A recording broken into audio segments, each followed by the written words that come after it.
I am delighted that our final session is going to be run by girl power. I'm a bit excited. I met Maria Villablanca a few weeks ago, and we invited her to join us today to do a wrap-up session. Maria is the co-founder of the Future Insights Network and is very well connected in supply chain and logistics. She's one of the leading women in supply chain, and she hosts an amazing podcast called Transform Talks. If any of you are into podcasts, I recommend you sign up for it. I have been stalking this woman on social, listening to her podcasts. She draws out phenomenal conversations. And that, Maria, is what I'm hoping you will do today. Come and join me.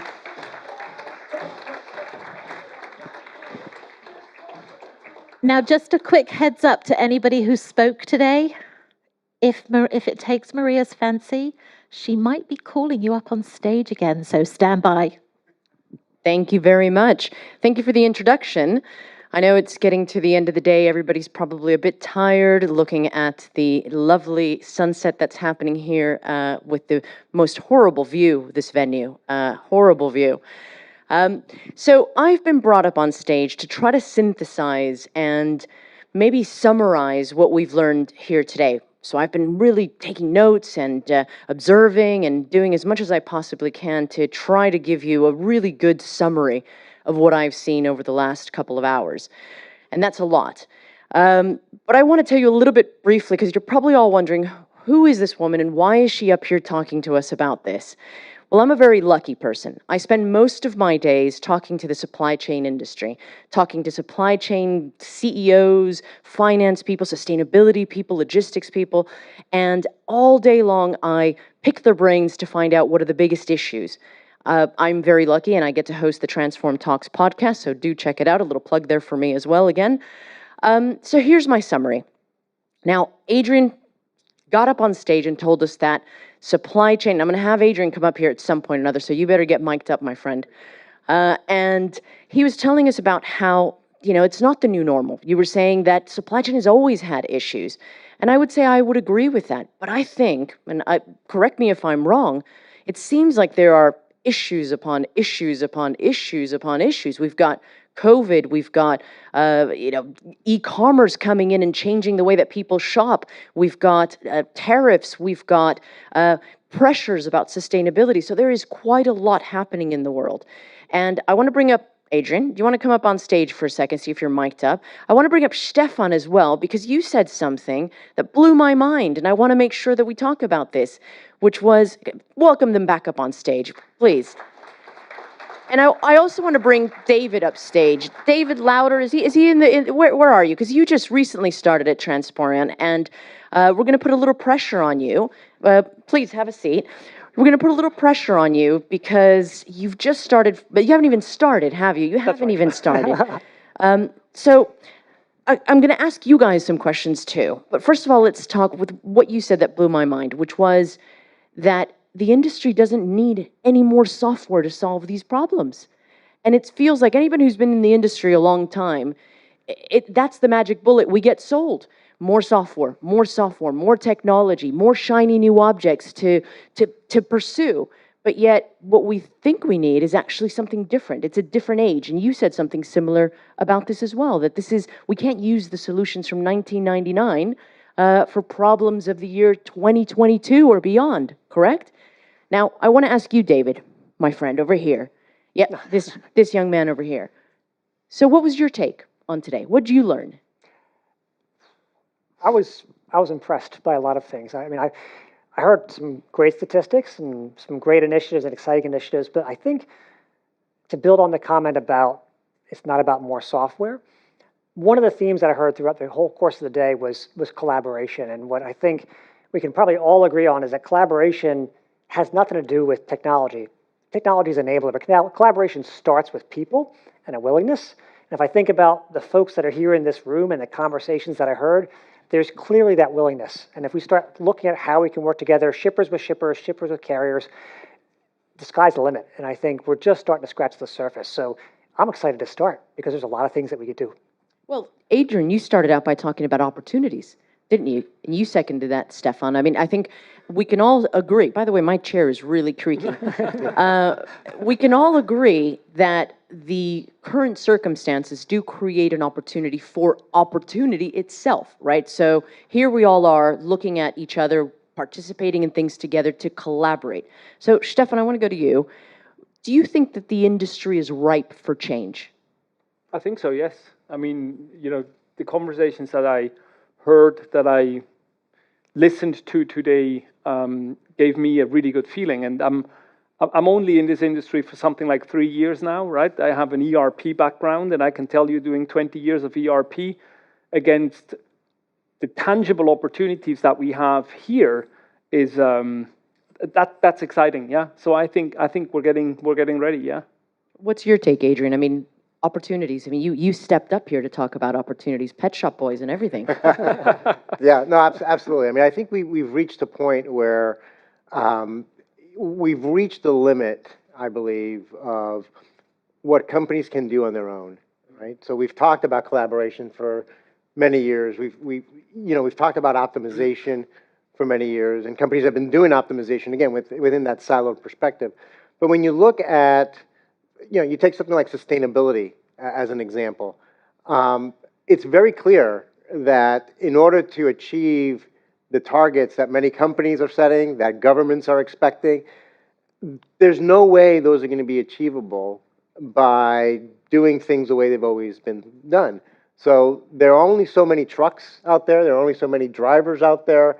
You've got physical constraints of, throughputs through ports and so on and so forth.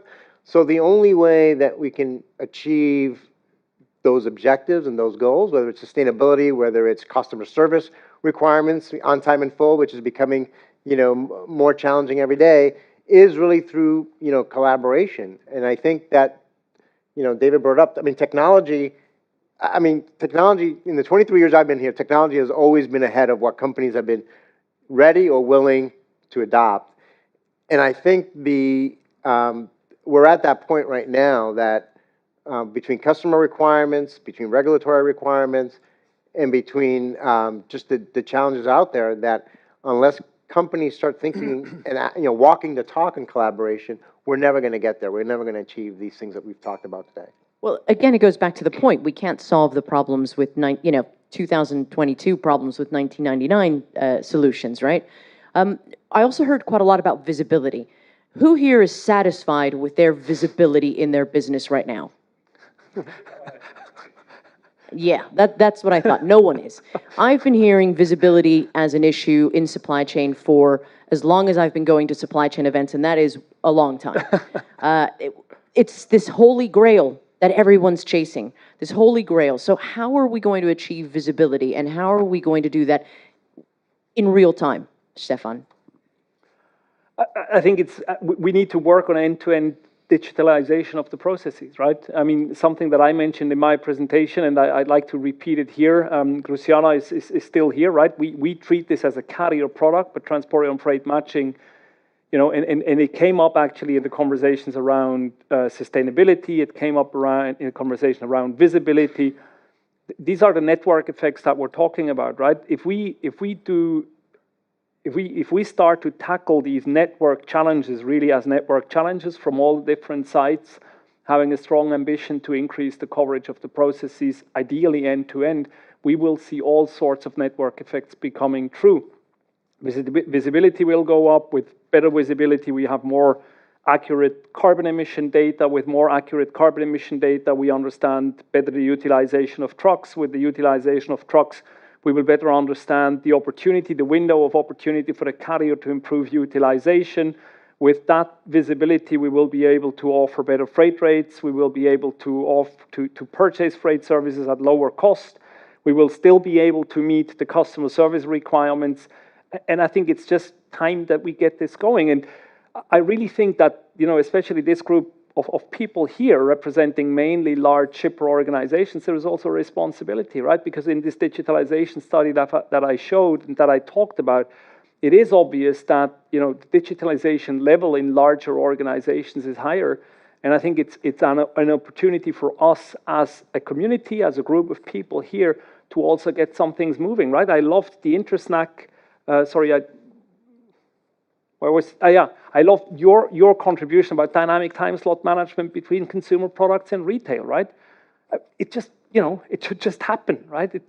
There's so much for us to do. Well, digitization is a business imperative. It's no longer a nice to have. This is one of these things that you have. If you call 70 index points an imperative? Well, it's business critical, isn't it? But yet, and again, you don't have to show hands, but I bet you a lot of people here have a lot of Excel spreadsheets going on and a lot of data in their emails, a lot of data that is sort of dead and in some nebulous, universe somewhere.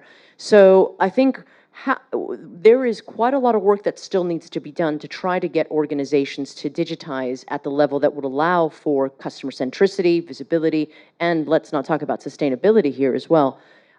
Adrian, I also want to ask you a question about the network effect thing, because it is an issue. The definition of supply chain has been, by its nature, a linear process. This very long thing, the SCORE model that we talked about, which, by the way, I have under good authority, is being redefined. So watch this space. So how is the network effect going to be taken into effect by these people here now? What can they take home? How can they do that today?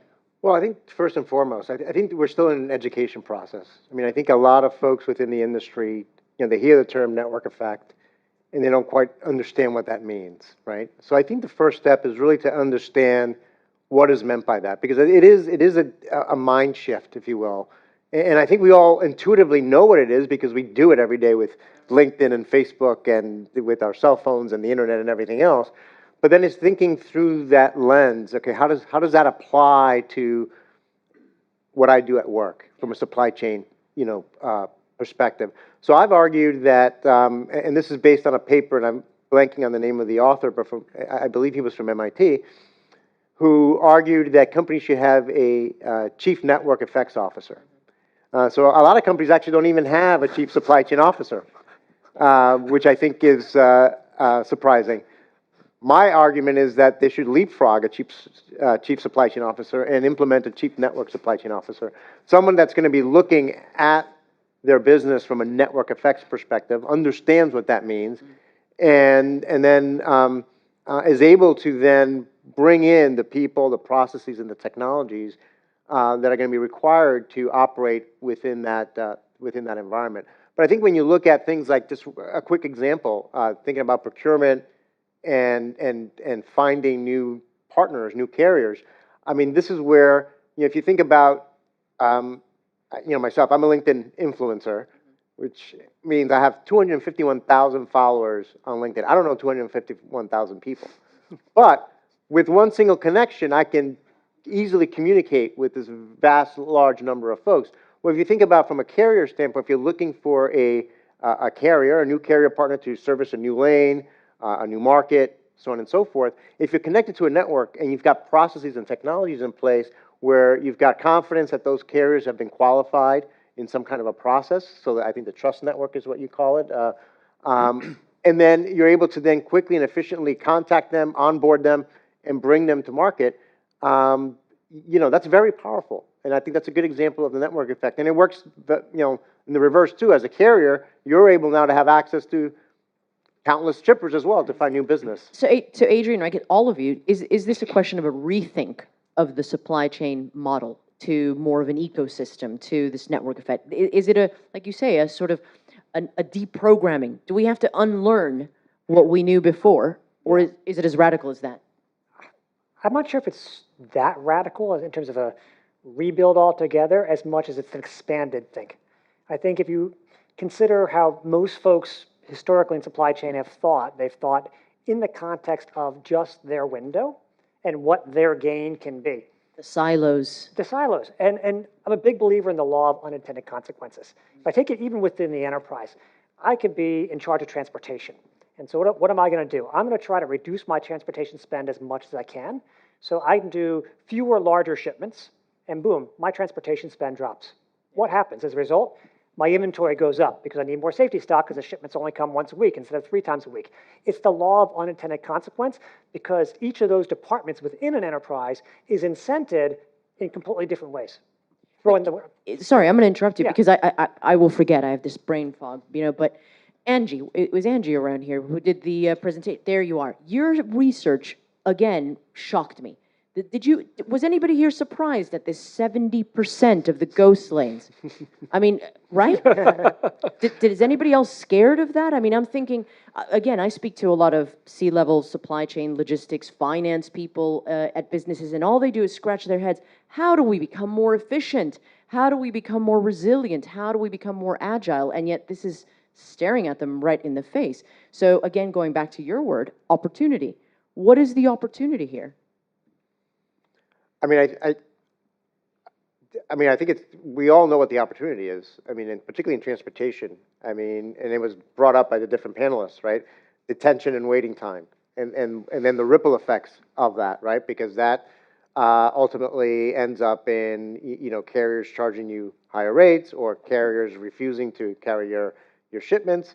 CO2 emissions, right? That has an impact on that as well. Moving more into the spot market. So I think we all understand the opportunities because it's measured every day. What's standing in our way?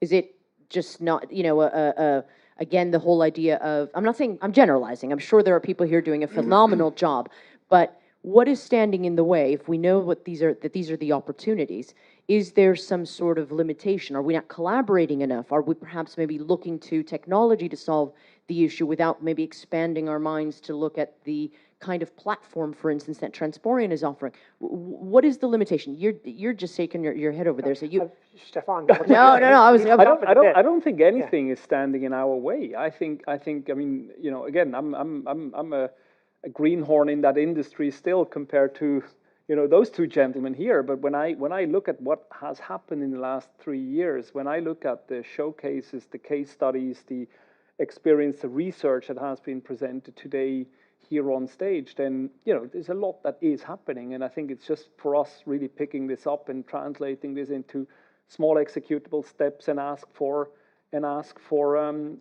tangible results, and probably not try to boil the ocean, but do one thing at a time. I recently watched an investor presentation of another technology company in the freight supply chain tech industry, and their CEO, I asked Jonathan, our head of product marketing, to help me reconstruct of whether that statement is true. We couldn't yet, but we'll keep on working it. But he said that if we could add 20 minutes of productive time on sort of the time sheet of every driver in the US, there would be no driver shortage anymore. So it's 20 minutes, right?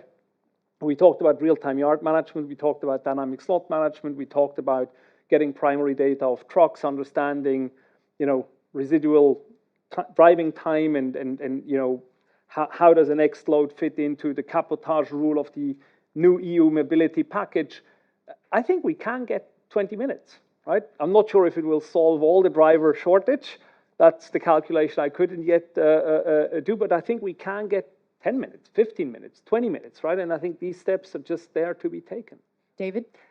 The one thing I'll add is we need to foster an environment where shippers and carriers can feel comfortable taking a little bit more risk than they might have in the past. I think if you look at supply chain failures that have happened both publicly in the last couple of years, but over the last 20, 25 years, they make pretty big headlines. And I think what happens is we have a bit of a risk-averse culture. And so if we can create an environment where we can do more pilots and prototypes and do it in a way that the consequences of them not working aren't so great, but the benefits of them working can then blow out to all sorts of fantastic things that we're talking about today, I think that changes the game. But it goes to Stephan's point, which is try not to boil the ocean. Can we prototype things? Are there projects, for example, that we can work on that can lead us to innovation and do so collaboratively? Adrian, were you going to say something? I was going to say, just to build on what David had said earlier in terms of what's the hurdle, if you will. I don't think it's technology at all. I mean, I think David brought up a good point. I think a lot of the challenges is just misalignment of incentives. So you've got internally within your companies, you've got a misalignment of metrics, right? So every group is incentivized differently and gets their bonuses and their promotions and their salaries based on different metrics. And sometimes those things are opposed. Collide. They collide and are opposed to one another. So, and that's always been the case. So I think you still have to overcome that. But then, as we talked about this morning, is you then have to extend that to the white spaces between companies, because then the objectives of different companies are also misaligned. So I'll give you a perfect example, and I've heard this from multiple shippers, over the past couple of years when we talk about sustainability. Well, every company has their sustainability goals, and some companies that are name brand big retailers, let's say, have very audacious goals, but they also have on time and full goals, right? So if you're a supplier to one of them, do you wait until you can fill that truck, right, to reduce the carbon emissions of that truck? Or do you send the shipment half full so that you meet the OTIF so you avoid a big penalty, a big fine, right? So there, you've got those conflicts. Those mixed signals. Those mixed signals. So you're trying to be you're trying to be a more sustainable, a green partner because they want you to, and they're stated they want to. But hey, if you don't get this truck here on time, we're going to charge you a big, so you just send that truck 80% full, 70% full to avoid that. So those kind of conflicts, I think, is what, you have to walk the talk in collaboration and align those objectives between companies as well. I want to take a little litmus test. Do you agree? I mean, internally within your businesses, do you find that there are these silos and perhaps maybe mixed signals that are being sent across? Again, you don't have to. I think people are thinking, I don't want to put my hand up and admit that, but yes, definitely, we see some hands up. Thank you very much. Yes, I think that happens across all businesses. I want to start taking some questions from the audience as well. We've got a microphone around. Nikki's over there with a microphone, so I don't want you to be shy. I'm going to stand up because my chair's creaking too much. So anybody, how about some questions for our guests here? Anybody at all? Any questions? I can continue all day, so quite literally, I have no problem with this. All right, I'm gonna carry on. One thing I haven't heard of. Oh wait, there. You see it? Just threaten you that I'm going to keep talking, and there you go. I was wondering what your view is on internal carbon pricing. Some say that this is really essential to shift the needle within companies to have a positive business case on sustainability. Good question. Internal carbon pricing? Yeah, indeed. Who wants to take that one? Or you're not asking me, are you? Because I wouldn't know. No, it is a question for the audience. For the audience, anybody has... No, I mean for the panel, sorry for on the that. panelists. No, I mean, we are talking about pilots, Yeah. but there needs to be a business case behind it. And that's a bit the question, how long-term can a business case be? Before anybody says anything, I will say this. I was interviewing a CFO of a company the other day, very large-scale pharmaceutical company, and I asked him this question. I said, you're the chief no officer, in my opinion, because through my experience, usually you're the guy that says no to everything we bring you.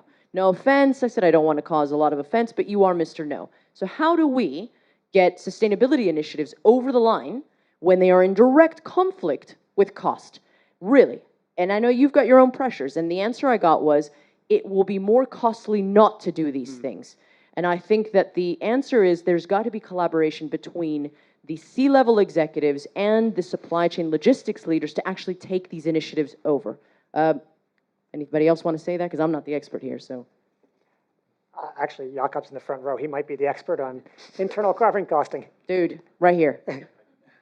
You're the guy. Yeah, I'm pointing at you, man. You're the sustainability guy. Come on up. What do you think? What is your opinion? So we always go out to shippers and we make a report for them and say how much CO2 could you actually save by measuring better and so on. And it's always arbitrary to talk about CO2. Like even for me, and I consider myself an expert, I don't know if a Mars bar should be 60 grams, 600 grams, I don't know. So we try to translate, and that's where we always ask. So do you have an internal price? It's super important. The CFO has it as a main target, and very, very rarely they have an internal price. So that's one of the first things we do with customers.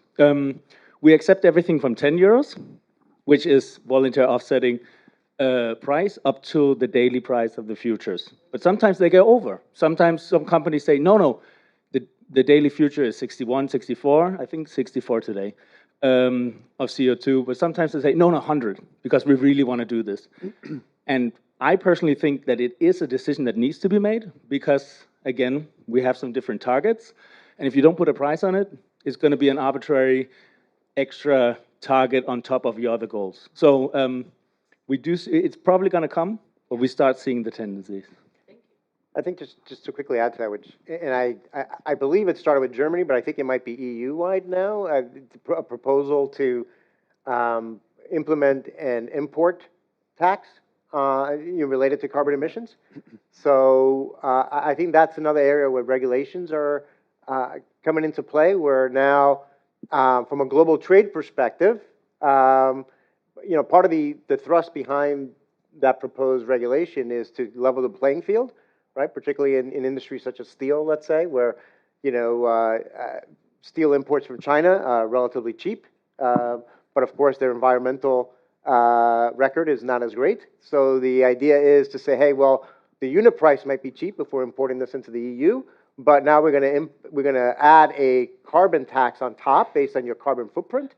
So that's something that's been proposed. So again, this is where actually putting a dollar figure or a euro figure on this is going to, either driven through regulation or other means. I think it's ultimately important that this gets figured out from a standard standpoint to be able to put a financial number behind it, because if it is going to be part of the global trade process and being able to understand from a procurement standpoint, if I procure steel, let's say from China versus procure it locally, what's the true landed cost going to be? You need to have a financial number to that carbon footprint standpoint.